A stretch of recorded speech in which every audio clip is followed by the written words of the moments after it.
Hi, my name's Be Forbes, and I spent 37 years as an artist. The reason why I'm doing this video is because you may know or love someone who needs a little inspiration. And if you do, feel free to forward them this video. All I ever did in my adult life was be an artist. It's all I ever thought about. Being an artist had become my reality, sadly. And I hate to say this because it sounds so arrogant, but I have to tell the whole story. I was also doing some radio and television and being an artist, hanging out at the track with the NASCAR drivers. And I was even paid to wear sunglasses. Can you imagine that? I thought I was on a roll. It had even gotten to a point where if I did an original, I just started a rumor that I had one and sat back and waited for the phone to ring. I used to say, and I mean this all the time, all I need is my right hand and one eye to make a living. That was before everything changed. See, when I was 48 years old, I went to bed just like every other night. I took it for granted. I was seemingly a healthy guy. I woke up at 5:15 in the morning and felt really strange. I mean, way out of sorts. Thought about getting out of bed and walking around to gauge my condition. Instead, I just rolled over to go back to sleep. And when I did, it felt like somebody had bowled my head down the street. I got out of bed and crashed into the wall, hitting my right side so hard I knocked skin off my torso, my forearm, and my wrist, and I collapsed on the floor. I'd suffered a stroke, a massive stroke. My entire right side was paralyzed. I mean, it makes me sick just to recount that time right now. All I really knew then was that I was all alone and I needed to act fast, and there was no one there to help me.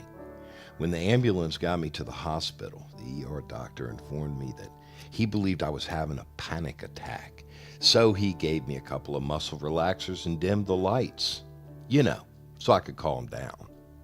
Meanwhile, my stroke seeded roots in my brain like a tree trunk. But that's another story for another time. At that point, I'd had enough medical experts and professionals and frankly didn't want them near me or my body. I felt I'd earned the right to be void of trust or faith in them. In that regard, I was quite clear. So it seemed only natural for me to rehab myself. I'd started by squeezing a tennis ball and trying to lift a 4-pound weight that a friend had brought me. I was starting all over again. I felt a grown man shouldn't have to teach himself how to tie his shoes again, but I had to. Eventually, I was able to walk around a little bit outside, albeit dragging my foot around like Quasimodo. You talk about an ego check. Walk around in public when you're paralyzed.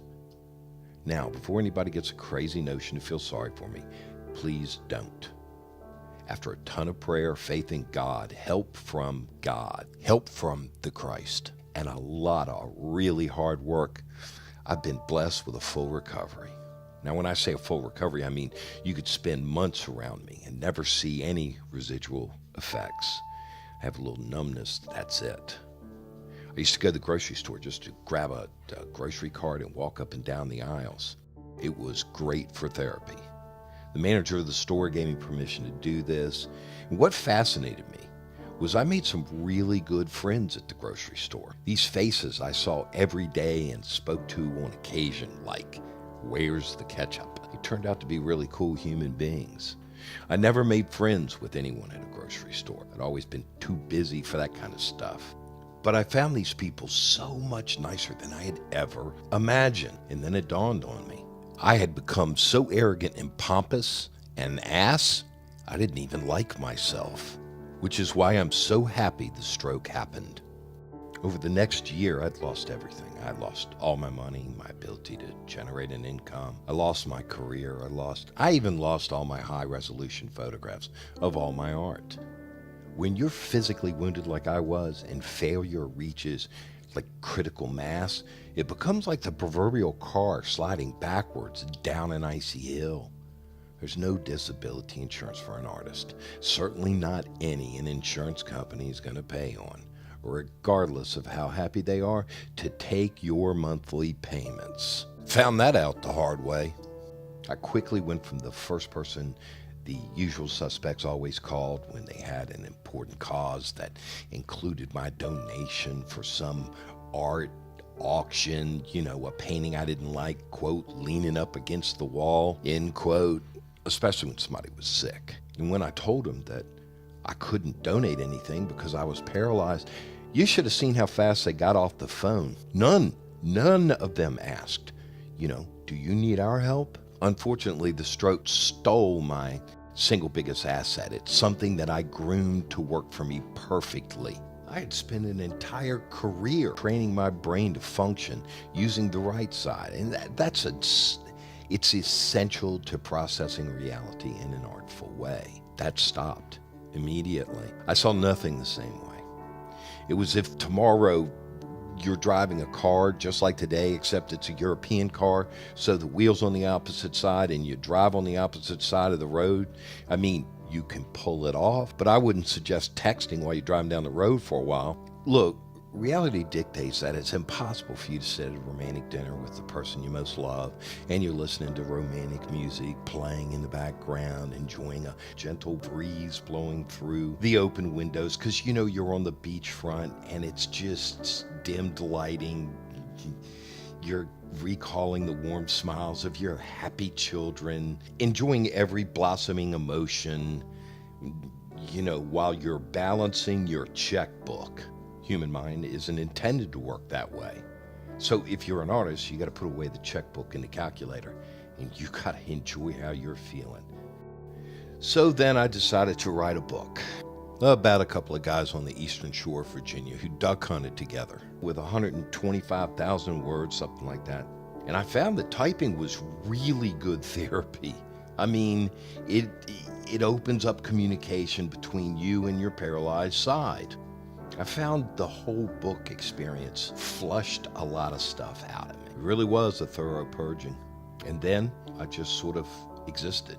Didn't even really know myself, but I took an awful lot of whacks to the ego, I can promise you that. And then it happened. Not long ago, a really dear friend of mine sent me some encouragement. It was in the form of a thumb drive. She made high-resolution scans of all this art I had done for my coffee table book just before my stroke. As I looked through every one of the paintings, it was as if I was seeing, photos of the family I loved, members I hadn't seen for years. It was magnificent emotions. Each and every painting was like a child, and I was proud of what I had done as an artist. And as I'm leafing through these photographs of my artwork, each one like a child of mine, I noticed something, and it was amazing. It was fantastic.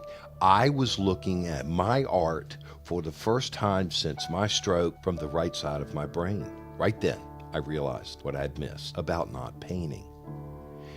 My working relationship with God during my entire career. That's what I missed. See, when I first started painting, I didn't know what I was doing. I had zero talent. None. Nada. Zilch. I got witnesses that'll gladly tell you that. So I made a deal with God, and here's how it worked. I asked him to guide my hand and my eye and my thoughts, to use me as his vessel to display his miracles of nature, and in return I'd give him full credit for all my abilities that he gave me by putting a TG next to my name. It stood for Thanks God. And I really don't believe I ever forgot to do that on any painting I had ever done. Since I was rejoined with my art, if you will, I could see my paintings the way I do now. I decided to paint again. And I'm diving into it with all the faith that God will guide my hand the way he always has. And that the technique part of painting is like riding a bicycle. Sometimes I think about it and it gets me extremely excited, and other times, literally, it makes me sick to my stomach with fear. But I have to overcome those fears. This decision or process feels very natural. Most importantly, it will give me my time with God back, working together back, and I dearly miss that part.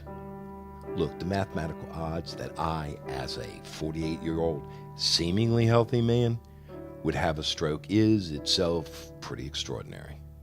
That my stroke would claim the side that I used to paint, even more extraordinary. I don't know why I had a stroke. Not surely. I don't know.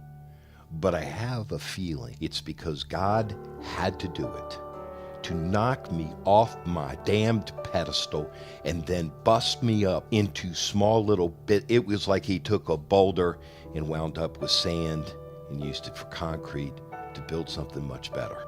And in that regard, thank God for my stroke. People from the medical community had told me that the location of my stroke and the size of it makes a full recovery a medical miracle.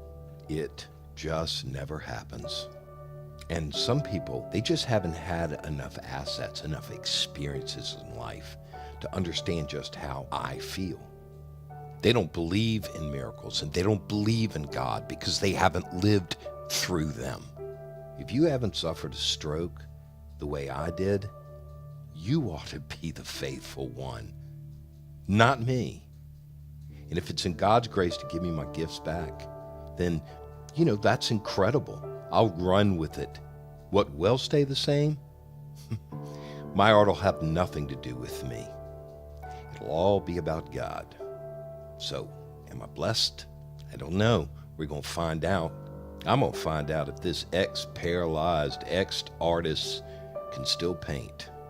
And if God doesn't want me to, if it's not in His will, then we, all of us, have my old art to enjoy.